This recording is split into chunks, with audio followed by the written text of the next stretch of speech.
Hi, I'm Scott Flowers with Cloud Ninjas. Today we're here to continue our series on the Dell PowerEdge R250 server. In this video, we're going to specifically focus on drives, both hard drives and solid state drives. Let's get going.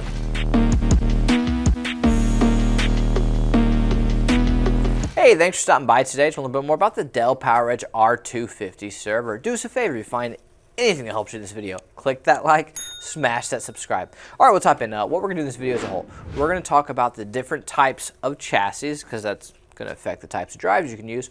Then we're going to go over the different interfaces of drives you can use. We're going to talk about the speeds, the sizes.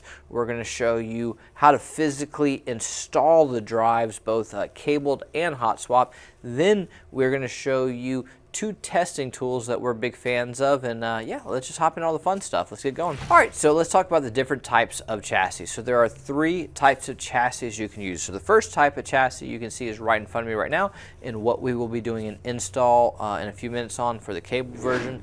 And this is going to be a 2-bay large form factor 3.5 inch cabled in chassis. So essentially what that means is the drives are almost like a desktop type of interface where, I mean, they're cabled in. You can't just pop them out with the tray and then put them back in. So it is literally a hard cabled in drive, just kind of like a desktop, like you normally use, right? There's also a 4-bay cabled drive, similar to this, just 4 bays, and both of those are 3.5 inch. And then there is a 4-bay hot swap, also 3.5 inch. So all the R250 chassis are 3.5 inch drives, and I just really wanted to point that out because you'll notice the drives in front of me. You'll see this is a regular hard drive right here. That's a 3.5 inch drive, and then if you want to use an SSD, all well, I shouldn't say all, 99% of SSDs are your normal 2.5 inch drive, so you have to get a 3.5 inch tray with an adapter, which if you go to our website you can definitely find this whole kit right here.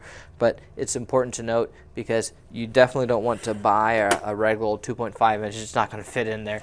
So you need to get this whole setup right here if you want to put SSDs inside. All right, so let's talk about the types of compatible interfaces. So it's really pretty simple. There's 4. You're going to have a SATA hard drive, a SAS hard drive, a SATA solid state drive, and a SAS solid state drive. I do want to note with SAS, you do need to have a hardware RAID controller, which is still pretty common with this, but that is needed for SAS drives. Unfortunately, NVMe is not an option. I know, I wish it really was because I would have sold a lot more of these back in the day, but NVMe is not an option for the R250 server, and is what it is. All right, so let's break down some of the speeds and sizes of drives that you can use for the R250. So there's really 4. I mean, I guess technically you could say 6, but we're just 100% going to skip 2.5 inch hard drives because who the hell is putting in a 2.5 inch hard drive? Anyhow, all right, so let's start with a SATA and a SAS hard drive. So a SATA hard drive, according to Dell spec sheet, is 20 terabytes. We put in 22, and honestly, I bet you could put in 24 or even higher. We only had 22 at the time we did the video, so again, I bet you could probably put in a little bit more, but according to Dell spec sheet, 20. We put in 22, and hey, again, if you put in more than that, drop a comment down below. Let everyone know. I'm sure they'll be very interested to know that when somebody's researching this in the future. Same exact thing with SAS hard drives, 3.5 inch, 20 terabyte on Dell's spec sheet. We put in 22. Again, wish I had higher ones, and if you put something in, write a comment down below. All right, now again, you can put in 2.5 inch hard drives, but nobody's doing that, so go to solid state drives. So for a SATA solid state drive, according to Dell spec sheet, 3.84 TB, we put in 7.68 TB, and honestly, I bet you could put in a 15.36. We've just been selling so many solid state drives, I didn't have one at the time to test it. So according to Dell 3.84, we put in 7.68. If you've put in higher with a 15 TB, please comment down below. All right, now let's talk about SAS solid state drives. We put in 7.68. Dell spec sheet is 7.68. I'm sure it probably takes more, like 15 again, but we put in 7.68.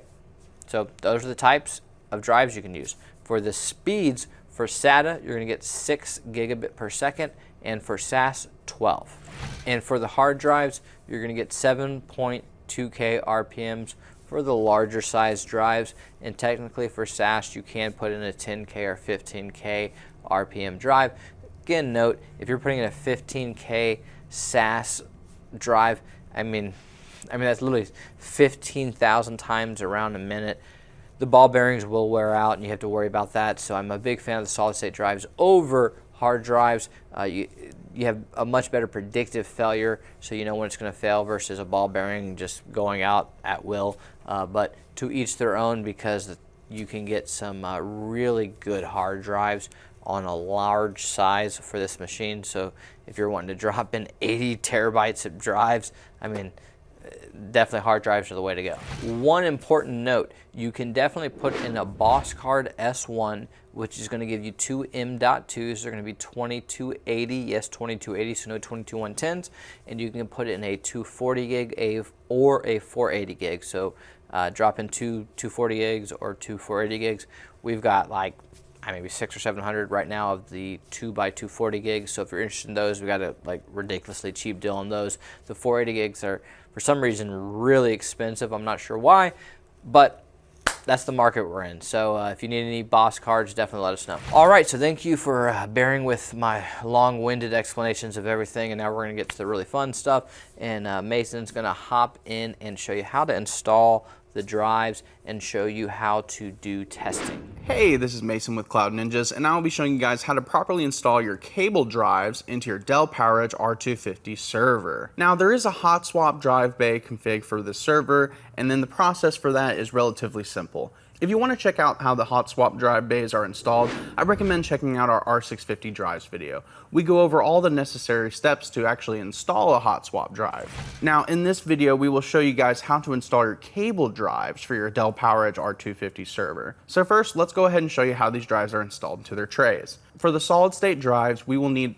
the 3.5-inch tray, an adapter, and a small Phillips head screwdriver. Now, if you're hoping to get one of these adapter trays for your server, we do sell them on our website. Link is in the description. When you select what drive you would like, under tray, choose the 3.5-inch Dell 14th, 15th, 16th gen tray with 2.5-inch to 3.5-inch adapter option in order to receive the tray and adapter for your SSD that you purchase. So first, let's go ahead and screw your SSD into the adapter like so. Now that the SSD is attached to the adapter, we will go ahead and attach the adapter to the tray by setting it into the tray like so. Now all we need to do is grab our screws and begin screwing the tray to the adapter. And that is how you will be able to install your SSD to a 3.5-inch caddy. So now your 3.5-inch hard drives, it's a similar process, and all you'll need is your 3.5-inch tray, a Phillips head screwdriver, and your hard drive. The install for this is easy, and all you'll need to do is simply flip the hard drive around and set it into the tray. Now we will screw in the screws to the side in order to secure the hard drive inside the tray.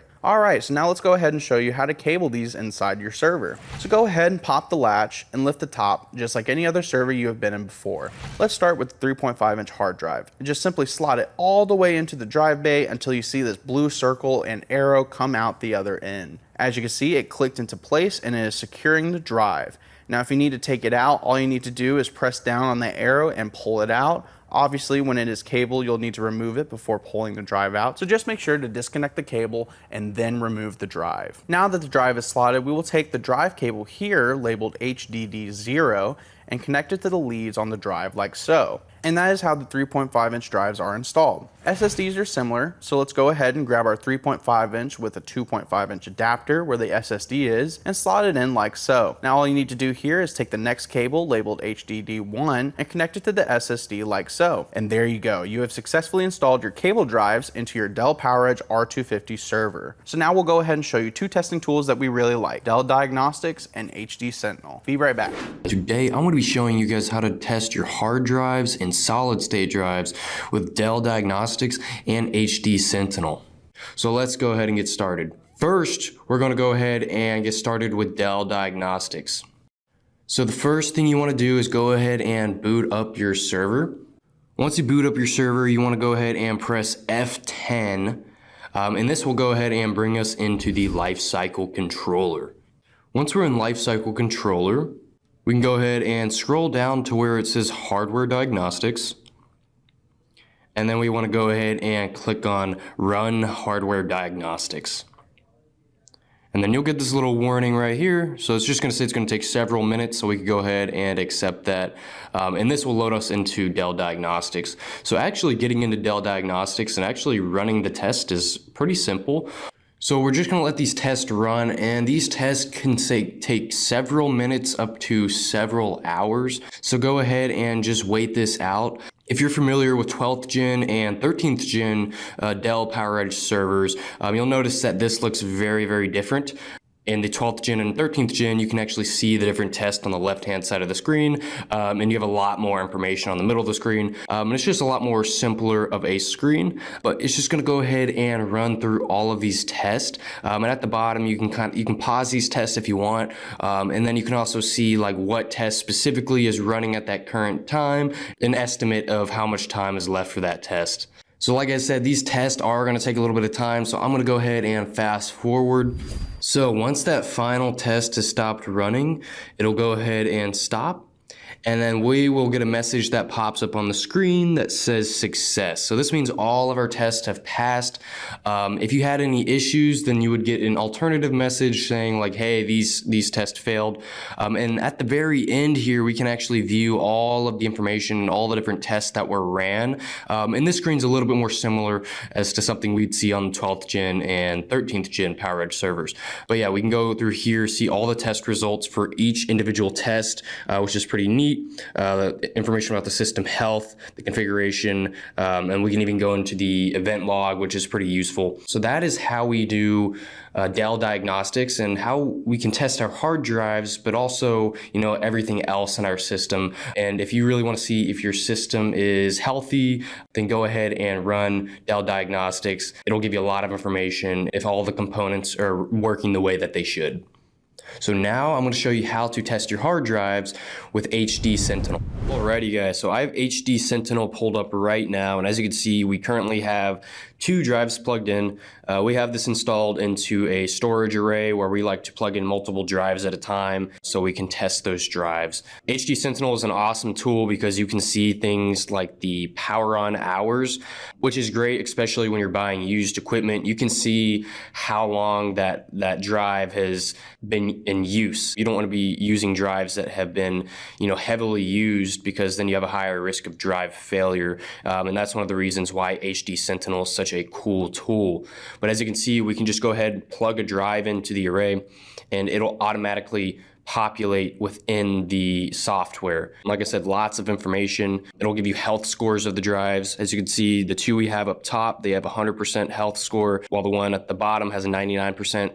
So all pretty good. So I hope you guys found this video useful, and if you did, go ahead, smash the subscribe and leave a like. If you're interested in purchasing a custom built server, or you're looking to buy some drives, we do have plenty of those in stock, so you can go reach out to us at sales@cloudninjas.com, sales@cloudninjas.com. Anyways guys, thank you for stopping by.